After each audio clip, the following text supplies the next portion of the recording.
السلام عليكم ورحمة الله وبركاته. أعوذ بالله من الشيطان الرجيم. بسم الله الرحمن الرحيم. الحمد لله رب العالمين، الصلاة والسلام على رسولنا الكريم محمد وعلى آله وصحبه أجمعين. أما بعد، رب اشرح لي صدري ويسر لي أمري واحلل عقدة من لسانی یفقه قولی. بعد از اینکه رسول الله صلی الله علیه و سلم به مدینه منوره هجرت کرد و با مسلمان ها مسجد نبوی را بنا کردند، مدت 4 ماه بود که آنها در مدینه منوره زندگی میکردند. یکی از بزرگان مسلمان ها، اسعد ابن زراره رضی الله عنه، وفات کرد. این همان صحابه هست که رسول الله صلی الله علیه و سلم برای بار اولین نماز جمعه را با گروه مسلمان ها در خانه‌اش ادا کرده بودند.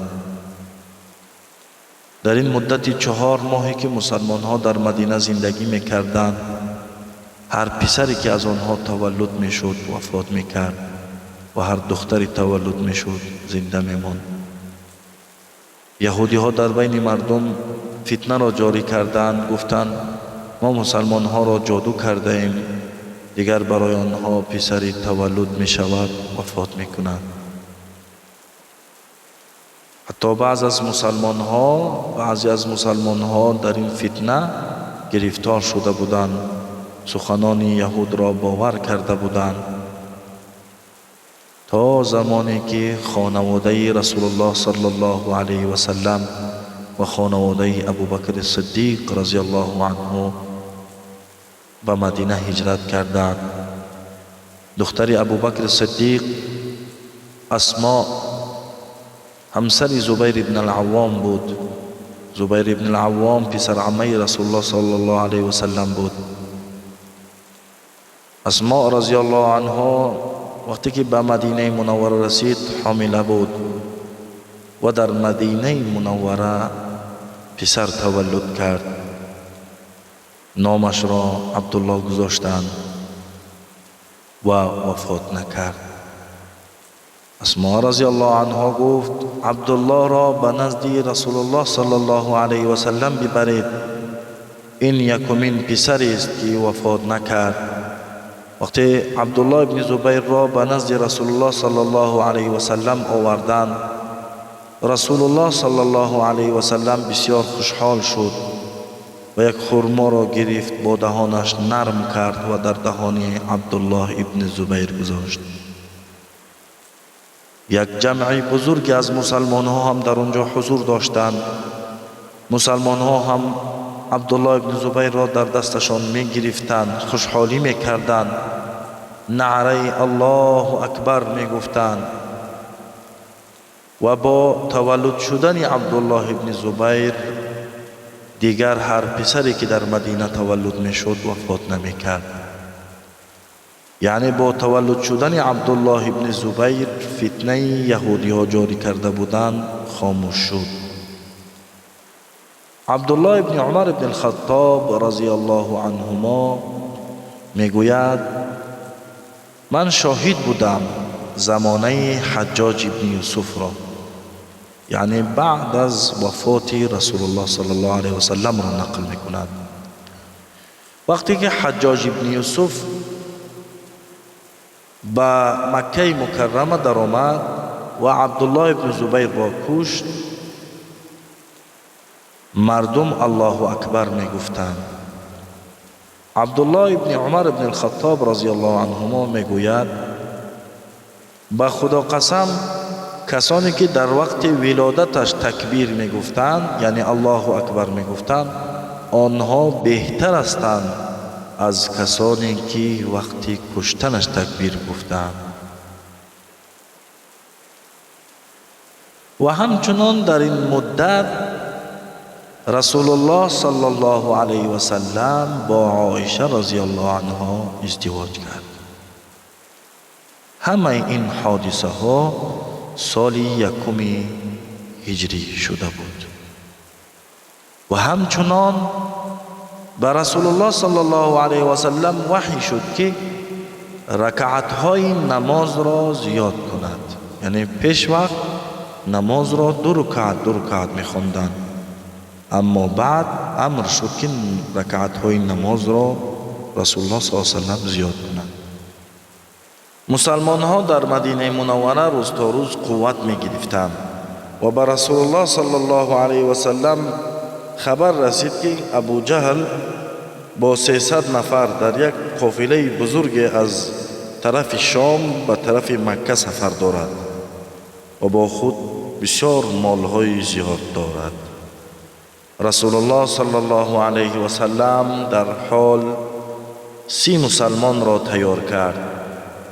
امیر آنها حمزه رضی الله عنه بود و آنها را روان کرد برای جنگ. قافله ابو جهل به منطقه بنی زمره گذر میکرد. حمزه رضی الله عنه هم به همان منطقه رسید و تیاری خود را گرفت. از دیگر طرف قافله ابو جهل رسید. بزرگ قبیله بنی زمره مجدی ابن عمرو شنید که مسلمان ها برای جنگ آمدند. یک چند نفر از سربازانش را به طرف مسلمان ها روان کرد و به آنها گفت در جای ما، در منطقه ما جنگ نمی شود. و قافله ابو جهل گذر کرد رفت و جنگ نشد. این در ماه رمضان بود.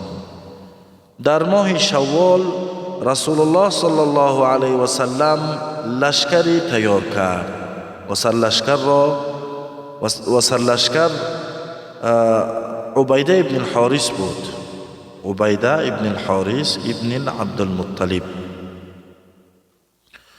این بار قافله با ابو سفیان بود. 200 نفر داشت و از طرف شام به طرف مکه می رفت. مسلمان ها باشند 60 نفر بودند. امیرشان عبیده ابن الحارث ابن عبدالمطلب. آنها هم آمدند، تیار شدند برای جنگ، ولی ابو سفیان با قافله اش نجات یافت، یعنی راه خود را دیگر کرد و نجات یافت. در ماه ذوالقعده باشد 20 مسلمان تیار شد. سرلشکر مسلمان ها سعد ابن ابی وقاص بود. قافله قریشی ها تیز گذر کرد و گریختند و باز هم جنگ نشد. در مکه باشد یکی از بزرگان مکه مرد، ولید ابن المغیره، پدر خالد. رسول الله صلی الله علیه و سلم بار دیگر لشکری را تیار کرد و در آن خودشم اشتراک میکرد، یعنی خود رسول الله صلی الله علیه و سلم در این اشتراک میکرد در این جنگ. یعنی این بار یکم است که رسول الله صلی الله علیه و سلم تیاری دید برای جنگ و خودش هم در جنگ اشتراک میکرد. این سال 2 هجری بود، ماه صفر. رسول الله صلی الله علیه و سلم با عددی از مسلمان ها به منطقه بنی زمره رسیدند. یکی از بزرگان بنی زمره مغشی ابن عمرو به نزد رسول الله صلی الله علیه و سلم آمد و گفت ای محمد، در این منطقه جنگ نمی شود، و با رسول الله صلی الله علیه و سلم صلح کرد. در ماه ربیع الاول رسول الله صلی الله علیه و سلم با 200 مسلمان برای جنگ تیاری دیدند و برآمدند. یک قافله بزرگ قریشی ها گذر میکرد. در آن قافله 2000 شتر با 100 نفر بود، یعنی یک قافله که بسیار مال بزرگ داشت. سرلشکر آن قافله امیه ابن خلف بود. قریشی ها وقتی فهمیدند که مسلمان ها برای جنگ آمدند، قافله را به دیگر راه بردند و گریختند و جنگ نشد. و همین طور رسول الله صلی الله علیه و سلم بارها مسلمان ها را تیار میکرد و برای جنگ روان میکرد، ولی قریشی ها از راه میگریختند و جنگ نمیشد. اکنون قریشی ها در ترس و هراس بودند از آنی که مسلمان ها بر آنها حمله میکنند و چیزها را میگیرند. یک چند نفر از قبیله بنی فهر به باغهای اهل مدینه حمله کردند و باغبان را کشتند و میوه ها را گرفتند و گریختند. خبر به رسول الله صلی الله علیه و سلم رسید. در حال در اسب سوار شد و از پشت آنها حرکت کرد. مسلمان ها هم یک چند نفر با رسول الله صلی الله علیه و سلم حرکت کردند. یکی از آنهایی که باغبان را کشته بود نامش کرز بود. وقتی او دید که رسول الله صلی الله علیه و سلم از پشتش می آید، همه چیزهایی که گرفته بود آنها را انداخت و خود را نجات داد. و رسول الله صلی الله علیه و سلم با مسلمانان چیزها را گرفتند و به مدینه منوره برگشتند. و همچنان به رسول الله صلی الله علیه و سلم خبر رسید که قافله قریشی ها گذر میکنند. در حال رسول الله صلی الله علیه و سلم 8 نفر را تیار کرد. امیر آنها عبدالله ابن جحش بود. با عبدالله ابن جحش یک خط را نویست و فرمود بعد از 2 روز این خط را میخوانیم. عبدالله ابن جحش با گروه خود به طرف راه همون قافله رفتند و بعد از 2 روز خط را گشاد. در آن رسول الله صلی الله علیه و سلم نوشته بود از اینجا قافله گذر میکند، با آنها حمله میکنی و چیزهای آن قافله را میگیری. برای چی رسول الله صلی الله علیه و سلم به عبدالله ابن جحش نگفت و در خط نویست؟ برای اینکه رسول الله صلی الله علیه و سلم بسیار احتیاط کرد، یعنی شاید این سخن از دهن صحابه ها ببراید و پهن شود و کسی از مدینه از منافقین خبر را به قافله برساند و مردم قافله وقتی خبردار شوند دیگر جنگ نمی شود، دیگر یعنی مسلمان ها با آنها حمله کردن نمی توانند و هیچ چیزی به دست نمی آورند، مثل حالت هایی که پیش از این گذشته بود. مسلمان ها در راه منتظر قافله بودند. ناگهان شتری مسلمان ها یکی از شترها گریخت. در آن شتر 2 مسلمان سوار می شد، سعد ابن ابی وقاص و عتبه ابن غزوان. هر دوی این صحابه از پشت شتر رفتند. اکنون 6 صحابه ماند و قافله هم نزدیک شد. مسلمان ها حمله کردند بر قافله. مردم قافله باشند قریشی ها ترسیدند، گریختند. و این آخران روزهای ماه رجب بود. مسلمان ها نمیدانستند که ماه رجب است. فکر کردند ماه رجب تمام شده است، اکنون ماه شعبان در آمده است. حمله کردند، قریشی ها گریختند. یکی از آنها را کشتند، عمرو بن الحضری را، و 2 نفر دیگر را از قریشی ها را اسیر گرفتند و همه چیزهای قافله را گرفتند و به مدینه منوره برگشتند. این 2 اسیر الحکم ابن کیسان و عثمان ابن عبدالله بود. در بین مردم خبر پهن شد که مسلمان ها در ماه حرام جنگ میکنند، یعنی در ماه های حرام جنگ کردن ممکن نیست، ولی مسلمان ها در ماه حرام جنگ میکنند و قریشی ها به مدینه منوره نفران خود را روان کردند. وقتی مسلمان ها به مدینه در آمدند، این 6 نفر، رسول الله صلی الله علیه و سلم اکنون خبردار شده بود.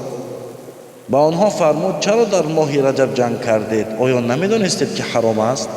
آنها گفتند یا رسول الله، با الله قسم ما فکر کردیم ماه شعبان در آمده است، یعنی ما نمیدانستیم که تا حال ماه رجب بود و ما نادانسته این کار را کردیم.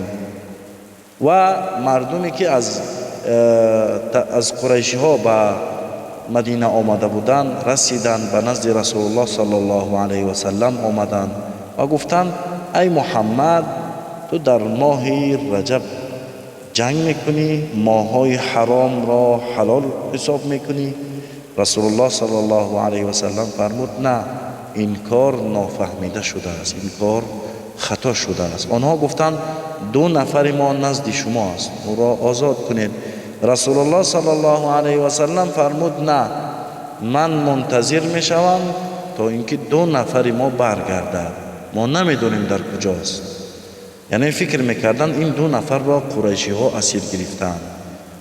2 صحابه‌ای که از پشت شتر رفته بودند، سعد ابن ابی وقاص و عتبه ابن غزوان را مسلمان ها فکر میکردند که قریشی ها اسیر گرفتند.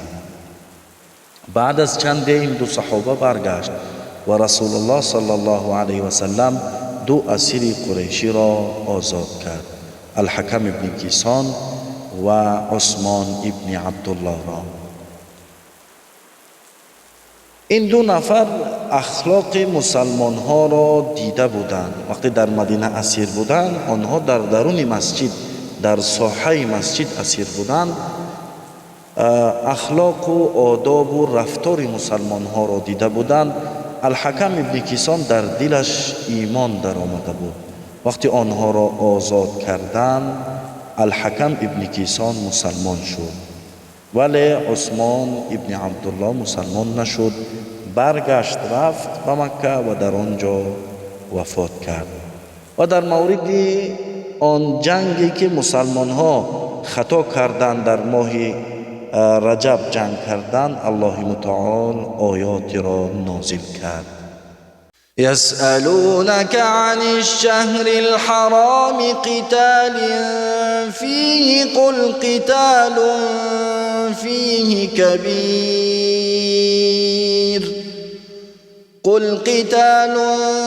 فيه كبير وصد عن سبيل الله وكفر به والمسجد الحرام وإخراج أهله منه أكبر عند الله والفتنة أكبر من القتل ولا يزالون يقاتلونكم حتى يردوكم عن دينكم إن استطاعوا ومن يرتد منكم عن دينه فيمت وهو كافر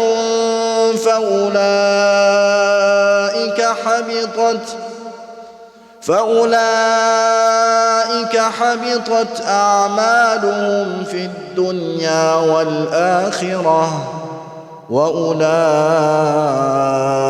أصحاب النار هم فيها خالدون.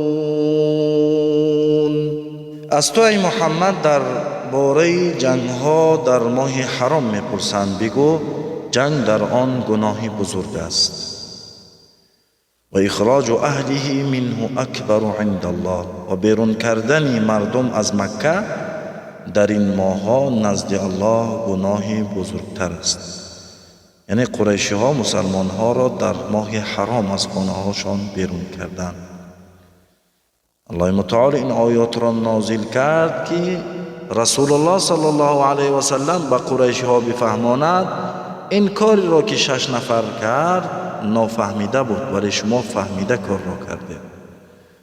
شما در گناه فهمیده دست زدید. اگر چندی که قریشی ها در آن زمان مسلمان نبودند، ولی گناه است. چطوری که الله متعال میفرماید انما النسیء زیادة فی الکفر. قریشی ها در ماه‌های حرام وقتی میخواستند جنگ کنند، جایهای ماه‌های حرام را عوض میکردند. یعنی اکنون اگر ماه رجب باشد، جای ماه رجب را میگفتند این ماه رجب نیست، این ماه شعبان است، جنگ میکردند، ماه دیگر را ماه رجب میکردند. برای من الله متعال میگوید کاری را که قریشی ها میکنند در کفرشان زیادتی است، یعنی در بالای گناه است. و الله متعال هم همین آیت را نازل کرد تا اینکه بفهماند کاری که شما کردید فهمیده بود، کاری اینها نافهمیده بود، شما در گناه فهمیده دستید. رسول الله صلی الله علیه و سلم و مسلمان ها تا دوم هجری به طرف بیت المقدس نماز می‌خواندند، ولی رسول الله صلی الله علیه و سلم بسیار دل داشت، خواهش میکرد که به طرف کعبه نماز بخواند و به آسمان ها نظر میکرد. امر الهی را منتظر بود که اگر الله امر کند، اگر فرمان الله شود، به طرف کعبه نماز بخواند و جایی می ایستاد که هم به طرف کعبه میشد و هم به طرف بیت المقدس، تا زمانی که الله متعال آیات را نازل کرد. اعوذ بالله من الشیطان الرجیم. بسم الله الرحمن الرحیم. قد نرى تقلب وجهك في السماء فلنولينك